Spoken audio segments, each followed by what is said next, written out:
the general manager of KRON-TV San Francisco, Mr. Harold P.C. The film which you are about to witness is one of several non-entertainment public service programs produced weekly by KRON-TV, Channel 4, San Francisco. The rights to this film specifically prohibit its use for broadcast without the express permission of KRON-TV.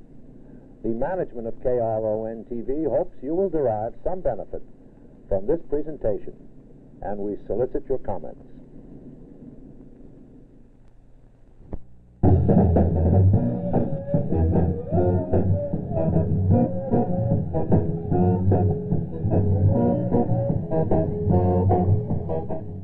These are teenagers, members of a unique breed native to the United States, a newly evolved hybrid about which little is understood.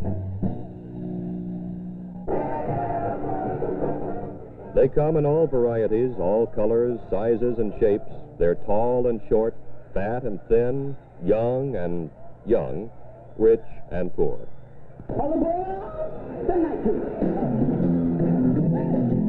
And they are the subject of tonight's Assignment 4, a weekly report to the West produced in the community interest by the News and Documentary Department of KRON-TV.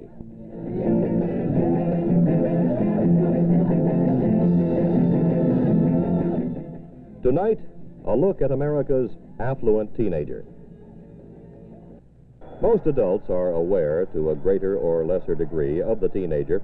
They realize that he has his own world with his own mores, styles, and language. But if the adult sphere in general has failed to understand the teenager, business and industry have not. Teenagers represent 12% of our population. Within 5 years, that number will soar to 20%, a very discriminating 20% with their own needs, tastes, and interests. The average American teenager today has $9.45 to spend every week, and he spends it. He spends it to the tune of $15 billion a year. The natural result has been the creation of industry that caters to the teenage market. In the past decade, the teenager has been exposed to literally thousands of new products, and when pursued this energetically, the quarry naturally becomes wary. But the hunter knows his game, and over the years has evolved a standard ritual used to introduce the teenager to a new product. The arcane rites often begin with a small, select, discriminating group, usually the social arbiters of the local high school set. Every phase of this initial exposure is critical and will be played out in a stylized manner as discernible as the structure of a Bach fugue.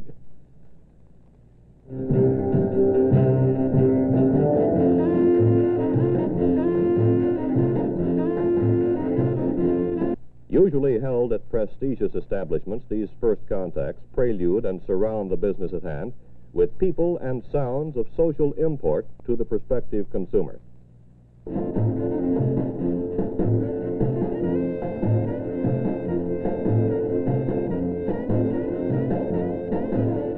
Amid the hoopla comes the product, a teenage discount book. Something new that's never been done before, and we are originating it here in San Francisco.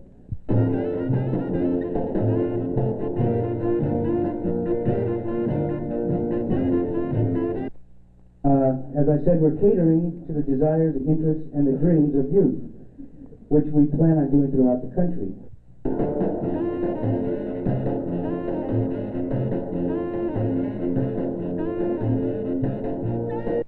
But as I said, it's the first time, and it's never been done before, and I'm quite sure that it's going to be a tremendous success because we are catering directly to the teenager.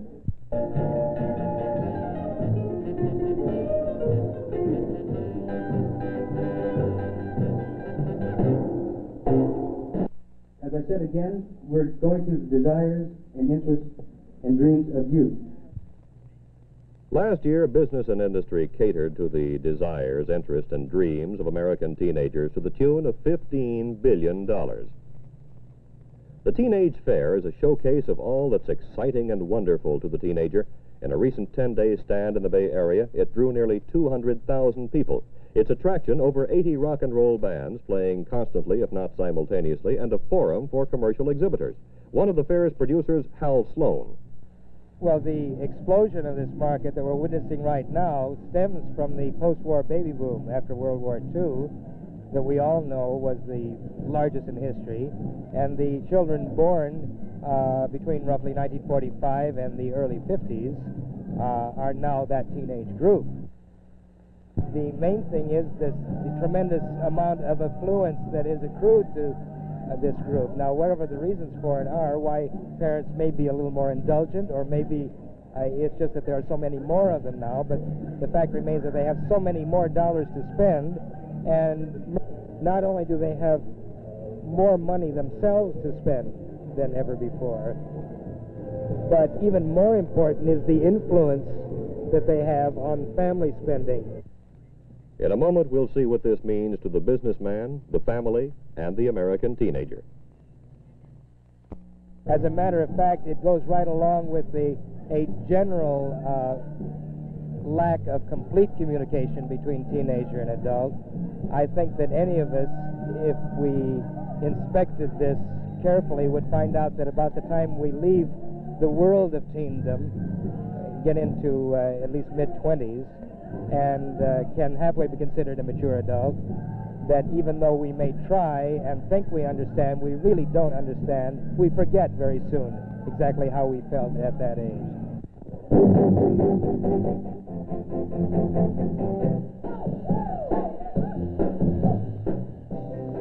As one sociologist has pointed out, the United States is the first nation in history to transform children from a family asset as labor to a family liability as student consumer. Not only is the teenager a consumer, he is also a pace setter. America is becoming teenderized. If it were not for 24 million teenagers, this nation's adults would not have many of the commodities and pleasures they have come to expect. Stretch pants, Bermuda shorts, bouffant hairstyles, 285 horsepower automobiles, 2-bathroom homes and 2-car families, extension telephones, the twist, the swim, the Watusi, an endless list of cultural enrichment. All without exception created by, for, or as a result of the teenage society, and accepted and enthusiastically adopted by their elders. Here's Hal Sloan of the Teenage Fair. The iceberg situation, yes, we have just such a situation in terms of the influence of teenagers on their parents' spending. You hear expressions about the in-car, for example, which is the market that all of the automotives want to capture. I would say roughly 3 to 4 times the amount that they spend themselves is the amount of money that they influence spending. If their pocketbook is filled with $15 billion a year, then we're talking about anywhere from $40 to $60 billion a year that is spent because of their taste. $60 billion worth of influence makes it abundantly clear that the teenager is no longer a member of the ice cream cone generation. Expensive in our culture to be a teenager today. Dr. Louise Bates Ames, Research Director, Gesell Institute of Child Development at New Haven, Connecticut.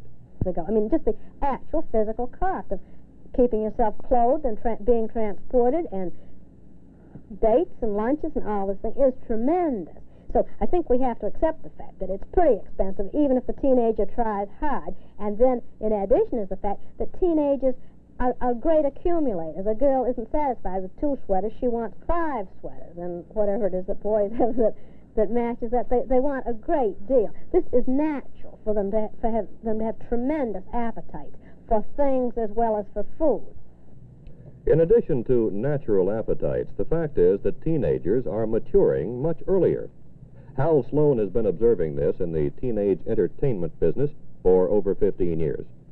I don't think that there is that much difference from one generation to another. I think the big difference is the fact that more people know about it now. People in your industry, in the communications industry, have wrought this, as a matter of fact. For the first time, a dancer doing the Watusi, which is a popular teenage dance, can get before the television camera on Shindig, and several million people see it at the same time. Also, if you'll pardon my going on a little bit on this line, it has turned full circle, as I mentioned to you before, to the point where teenagers are reaching a point of maturity much sooner than other generations, and the main reason for it is this tremendous buildup in communications. Blame it on vitamins or the accelerated pace of our society, but whatever the cause, teenagers are getting younger and younger. They have been called sophisticated children and infantile adults, but the fact remains a 15-year-old today can do things an 18-year-old was not allowed to do a decade ago. A case in point, the cosmetic industry. Not too many years ago, a girl was allowed to put on makeup for special occasions, like the senior prom.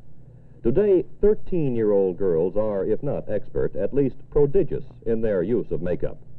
Cosmetic manufacturers have realized this, and in order to get into the market, these manufacturers have developed special products. They emphasize the skin care aspect and recommend and demonstrate for the teenage girl the natural look in cosmetic use. And it's paid off. Last year, the distaff side of the teenage generation in this country spent well over $570 million on toiletries. Included in that total was $20 million worth of lipstick, $25 million worth of deodorants, and $9 million for home permanents. There has been no accurate measurement made of the gallons of hairspray included in that total, but the 15-year-old who makes the weekly trip to the beauty salon and comes out looking years older is by no means an exception. Still, the biggest market is in clothing. Macy's presentation of Fashions A Go-Go. These are fashions that go anywhere the young set goes this summer. For example, to the beach in a shift of white cotton from Phil Rose, V-necked and skinny.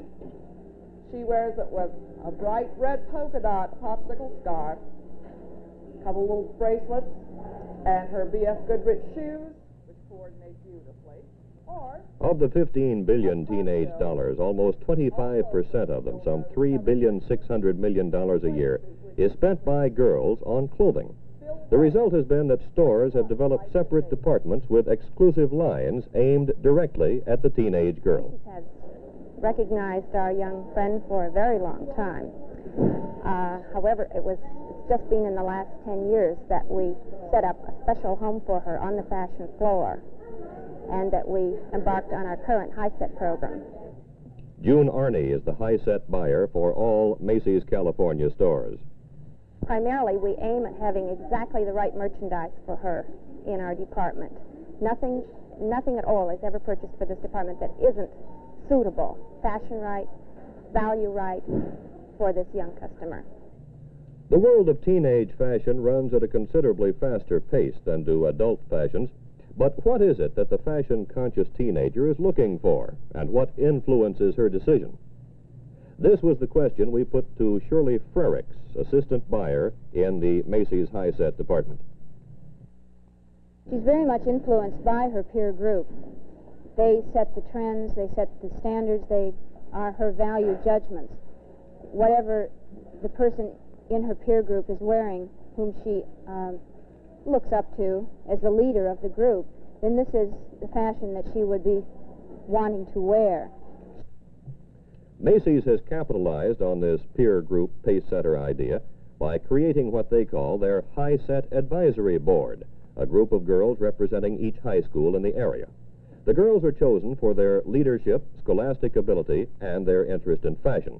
In other words, they are hand-picked members of the peer group who help dictate the in-styles that their contemporaries seek. The idea has worked well. 31,000 Northern California girls between the ages of 12 and 17 have joined the high set. In his book, Advertising and Marketing to Young People, Eugene Gilbert points out that the world of fashion enters the life of the average girl at about the age of 14. Within 2 years, she's buying nearly all her own clothes. He then exclaims, "Just look at youth. No established pattern, no backlog of items.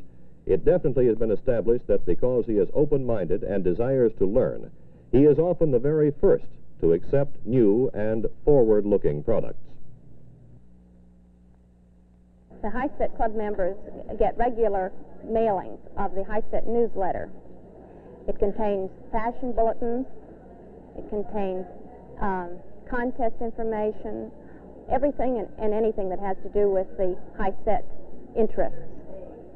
The letter also gives the girls discount tickets to special events in the store.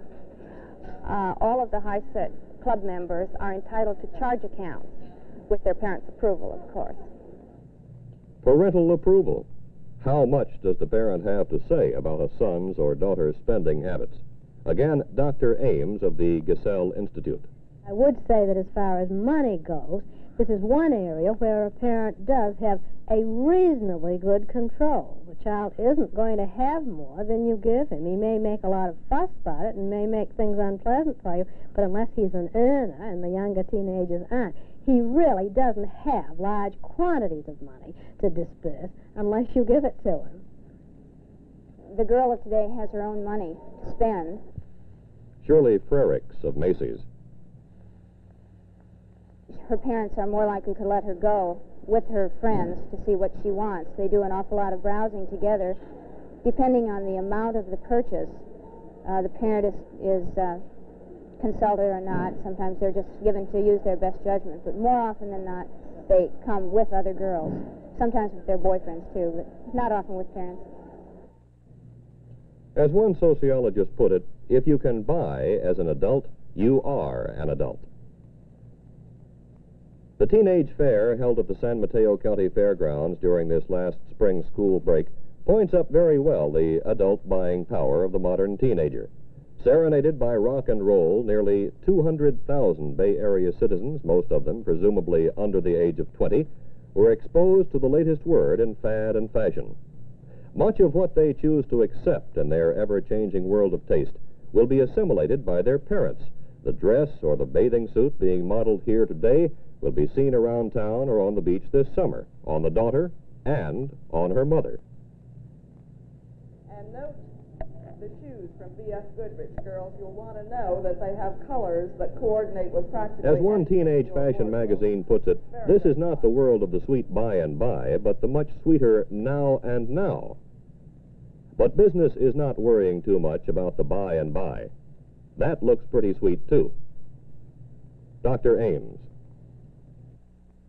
I think it's sort of cheap and easy to blame the parents and to blame the culture if things are wrong. On the other hand, it is true that our present culture has a great madness for immediacy. We do want what we want right now. We don't wait to buy a house. We don't wait to buy a car. We get them right away and get them on time. And many parents push this over onto their children. They don't make the child save up for his bicycle. They don't make him wait for his car when he's in high school. They just don't make the child wait. A prime example here would be the automobile industry. The usual image in the adult's mind when he thinks of teenagers and cars is a hot rod, an old heap needing constant attention and devotion, or the family car for that Saturday night date. But if that's the case, why are the automobile manufacturers footing the cost of exhibiting their hottest and latest models at a teenage fair? That was the question we put to Hal Sloan. The thought is, do they expect to sell automobiles here? Hardly. But they realize two important facts. The first may be amazing to you, I don't know, but at this moment, about 20% of all automobile purchases in this country are made by teenagers. But beyond that, even if that is not the case, the progressive companies such as you see here realize that if not right this moment, most of these kids are about 5 minutes away, figuratively speaking, from buying their own automobiles. But when those figurative 5 minutes are passed, say in a literal 5 years, America's teenage population will have climbed from 12% of the total to 20%, from 24 million to 42 million. And as Grace and Fred Heckinger point out in their book, Teenage Tyranny, the implications of the increase in this nation's young population are important in terms of the rising influence of the most eloquent and the most readily listened to group, the teenagers.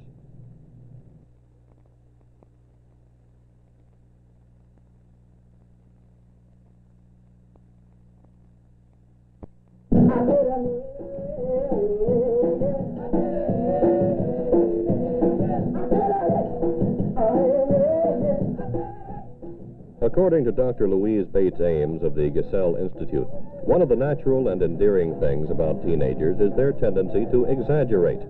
This is no doubt as true with money as it is with any aspect of the teenager's life. The teenage period is one of natural excess and experimentation.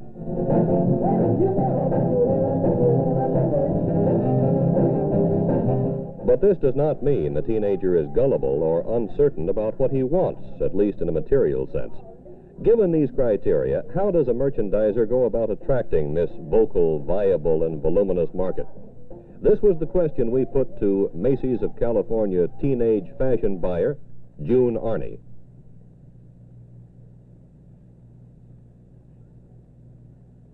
By far the most important thing they can do is to be sure they have the right merchandise.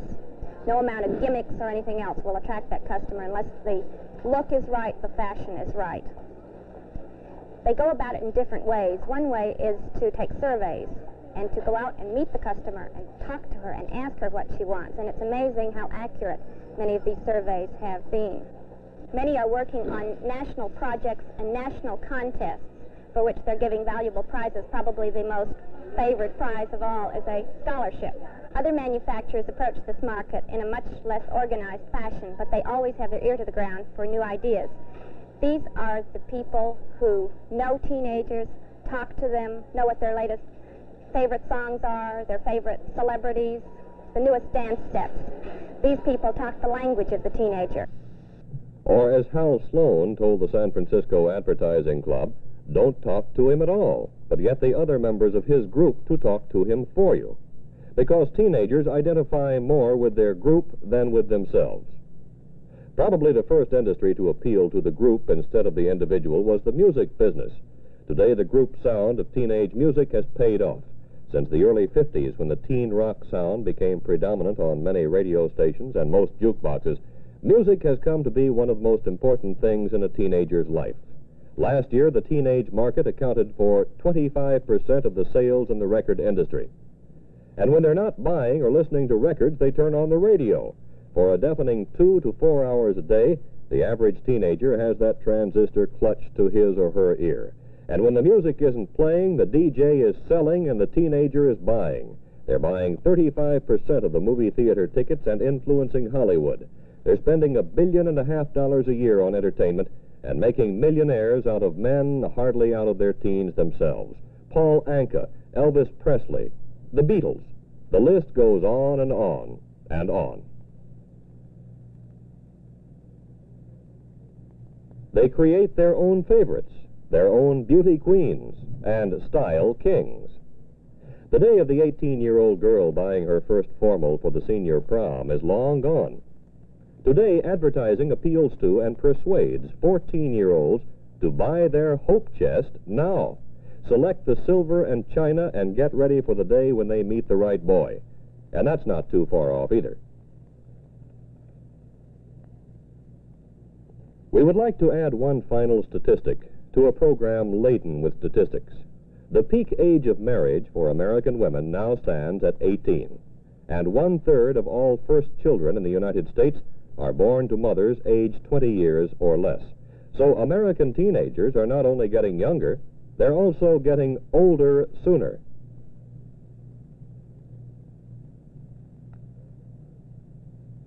They're younger than the bomb. The very word teenager is contemporary with such terms as jet and astronaut and space age. And the space age is an age of consumption. As one author says, affluence, like poverty, is a wave that engulfs. In the Adolescent Society, James Coleman writes, adolescents today are cut off, probably more than ever before, from the adult society. They are dumped into a society of their peers, whose habitats are the halls and classrooms of their schools, the teenage canteens, the corner drugstore, the automobile. And that's where the tastes, the mores, the ambitions, and the ideals develop. They live in a time of turmoil, when independence is promoted and uncertainty is practically a creed. As Dr. Ames says, the teenager exaggerates. Moderation comes later. And it's probably right if the teenager swings too far to the side of exaggeration. When he finally calms down and moderates as an adult, he'll still have quite a lot left in life.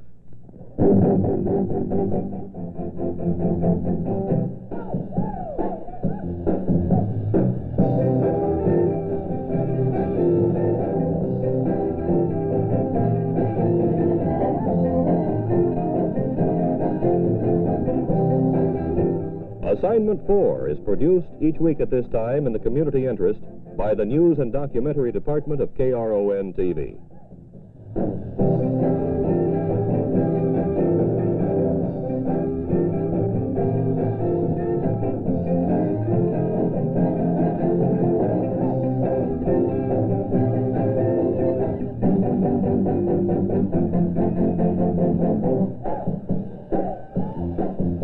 Join us again for another Report to the West on Assignment 4.